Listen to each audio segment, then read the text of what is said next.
YSR Congress party నేతలైనటువంటి Amarnath, Umashankar Ganesh వీరిద్దరూ వైకాపా అధినేత జగన్మోహన్ రెడ్డి పరువుని తీశారని ఒకే ఒక్క ఫోటోతో వారిద్దరూ జగన్మోహన్ రెడ్డి పరువు తీసిన నేపథ్యంలో సజ్జల రామకృష్ణారెడ్డి ఆ ఇద్దరి మీద ఫైర్ అయ్యారనేటువంటి వార్తలు వస్తున్న నేపథ్యంలో ఈ వార్తల మీద మనం పూర్తి స్థాయిలో విశ్లేషణ చేసుకుందాం. ప్రస్తుతం మనతో పాటు ఉన్నారు ప్రముఖ రాజకీయ విశ్లేషకులు, ప్రముఖ సీనియర్ జర్నలిస్ట్ డివిఎస్ గారు. వారితో మాట్లాడదాం. సార్ నమస్తే. సార్ నమస్తే. వైకాపా అధినేత వైఎస్ జగన్మోహన్ రెడ్డి పరువును ఒకే ఒక్క ఫోటోతో వైకాపా నేతలే తీశారని, ఆ ఫోటో ద్వారా ఇప్పుడు అమర్నాథ్ అలాగే ఉమాశంకర్ గణేష్ వైకాపా పరువుని, వైకాపా అధినేత జగన్మోహన్ రెడ్డి పరువుని తీసినందుకు వైకాపా సీనియర్ నేత అయినటువంటి సజ్జల రామకృష్ణారెడ్డి ఆ ఇద్దరికి క్లాస్ పీకినట్లుగా కొన్ని వార్తలు వస్తూ ఉన్నాయి. దీని మీద మీ విశ్లేషణ ఏంటి సార్? అంటే మళ్ళా ఇంకో బూమ్రాంగా, మళ్ళా ఇంకోటి మిస్ఫైర్ అయిందా? ఓకే. ఎందుకు ఇంకా పార్టీకి బూమ్రాంగ్ పార్టీ అని పెట్టుకోండి. ఓకే. మిస్ఫైర్ పార్టీ అని పెట్టుకోండి. ఓకే. ఇప్పుడు మెడికల్ కాలేజీలు తాజా బూమ్రాంగ్. ఇప్పుడు మెడికల్ కాలేజీలను ఎత్తుకున్నారు. ఇక దాని ద్వారా ఏదో మాకు ప్రజల్లో మేము ఏదో ముద్ర వేద్దాం, ప్రజల్లో పోయిన పరువు మళ్ళీ నిలబెట్టుకుందాం అన్న ప్రయత్నం ఎలా మిస్ఫైర్ అయింది? ఇప్పుడు మీరు చెప్తున్న ఈ ఫోటో ఇల్లేంటి సెల్ఫీ ఛాలెంజ్ అన్నారా? ఓకే. పులిని చూసి నక్క వాతలు పెట్టుకుంటే ఎలా ఉంటుంది? ఇప్పుడు సెల్ఫీ ఛాలెంజ్లు అబ్బాయి చేశాడు. ఏ అబ్బాయి? నాయుడు గారు అబ్బాయి. ఎవరు? లోకేష్. పాదయాత్రలో, యువగళంలో అతను ప్రతిదాన్ని సెల్ఫీ ఛాలెంజ్ అనేవాడు. ఏది? ఇదిగో మా నాన్న ఇది తెచ్చాడు, ఆ కియా కార్ ఫ్యాక్టరీకి వెళ్ళి అక్కడ ఫోటో దిగాడు, సెల్ఫీ ఛాలెంజ్, నువ్వేం తెచ్చావు అని అడిగాడు.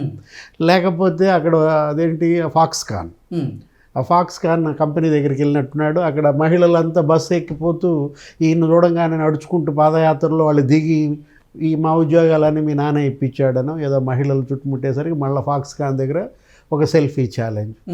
ఇట్లా అడుగడుగున పాదయాత్రలో అబ్బాయి వీళ్ళకి సవాళ్ళు విసిరారు. అది చూసి వీళ్ళు ఇప్పుడు ఇది సెల్ఫీ ఛాలెంజా? ఓకే.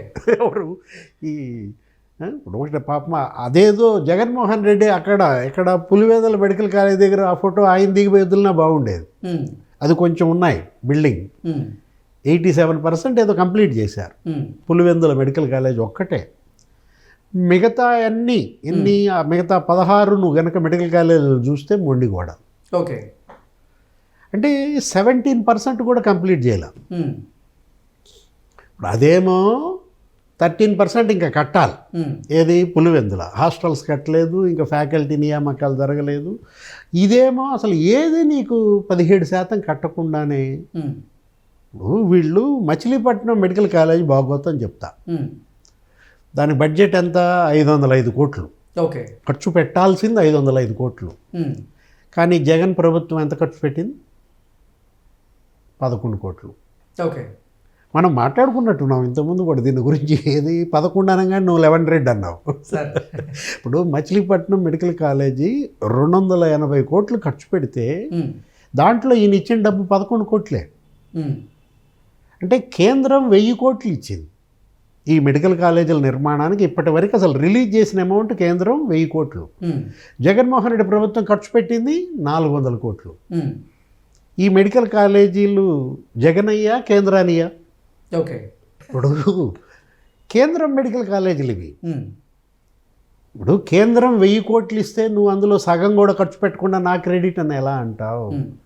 ప్రభుత్వ మెడికల్ కాలేజీలు కావు ఇవి. ఓకే.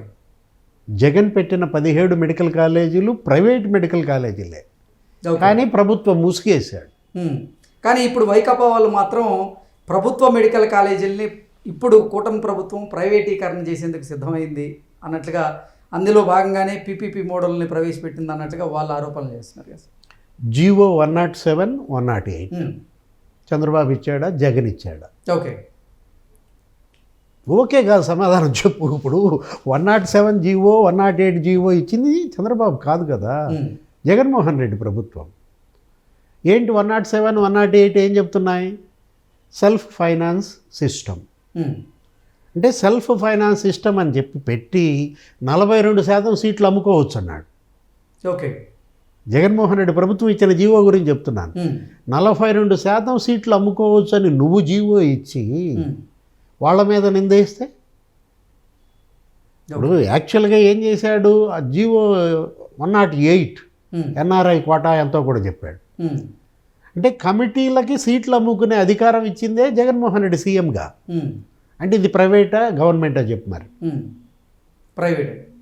ప్రైవేట్ మెడికల్ కాలేజీలకు అతను గవర్నమెంట్ ముసుగేశాడు, కేంద్రం డబ్బులతో కట్టాడు. ఆ 17% కూడా ఈ క్రెడిట్ నాదే అంటాడు.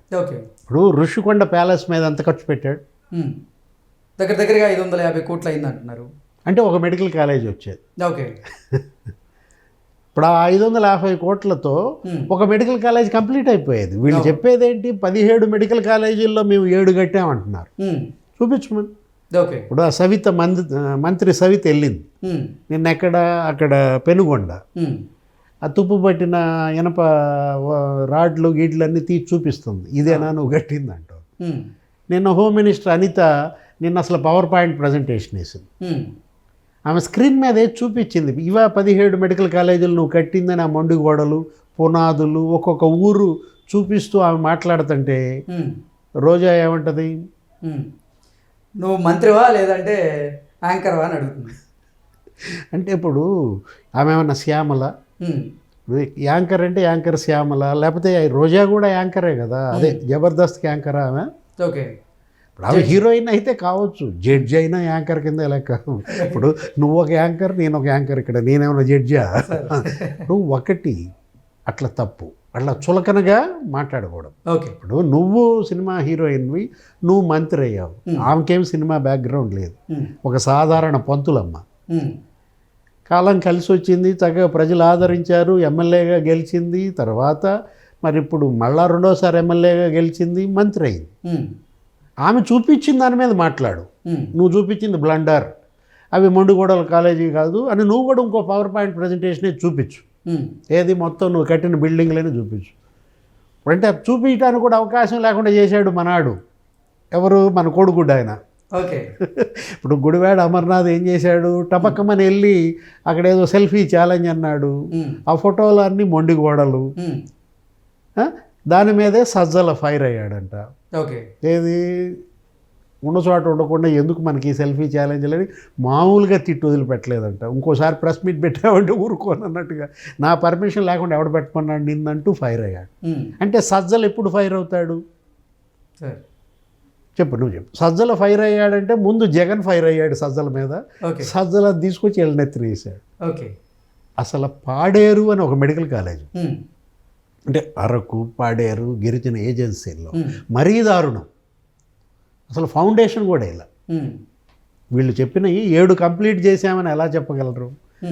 ఇప్పుడు పులివెందుల్లోనే 47% ఫ్యాకల్టీ స్కేర్సిటీ, ఎంప్లాయీస్ ఇంకా అదర్ ఎంప్లాయీస్ నీకు 37% అక్కడ స్కేర్సిటీ. మొత్తం అవి పూర్తి చేయాలంటే ఇంకా 10,000 కోట్లు కావాలి కృష్ణ. 17 మెడికల్ కాలేజీలు ప్రభుత్వమే పూర్తి చేయాలంటే 10,000 కోట్ల రూపాయలు వెచ్చించాల్సిన అవసరం ఉందంటారు.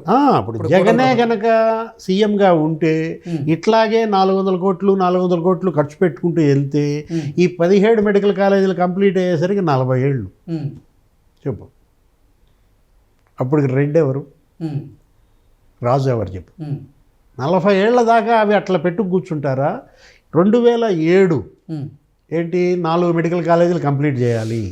2008 మొత్తం ఏది 10 మెడికల్ కాలేజీలు కంప్లీట్ చేయాలంటూ పీపీపీ మోడల్ అని ఒకటి తీసుకొస్తే, పీపీపీ అంటే వీళ్ళకి అర్థం కాదు, అర్థం బుద్ధి అర్థం కాక కాదు, అర్థం కానట్టు నటిస్తూ ప్రజల్ని అపోహలు, ప్రైవేటీకరణ అంటారు. ఇప్పుడు 4 లేన్ 6 లేన్ 8 లేన్ రోడ్స్ వేశారు, ప్రైవేటీకరణ. దాన్ని ప్రైవేటీకరణ చేసినట్ట. శంషాబాద్ ఇప్పుడు ఎయిర్పోర్ట్ కట్టారు, ఇప్పుడు ఇంటర్నేషనల్ ఎయిర్పోర్ట్లు కడుతున్నారు, ప్రైవేటీకరణ. ఇప్పుడు వాడుతున్న మెథడే అది, పీపీపీ మోడల్ అనే పద్ధతి వాడుతుంటే.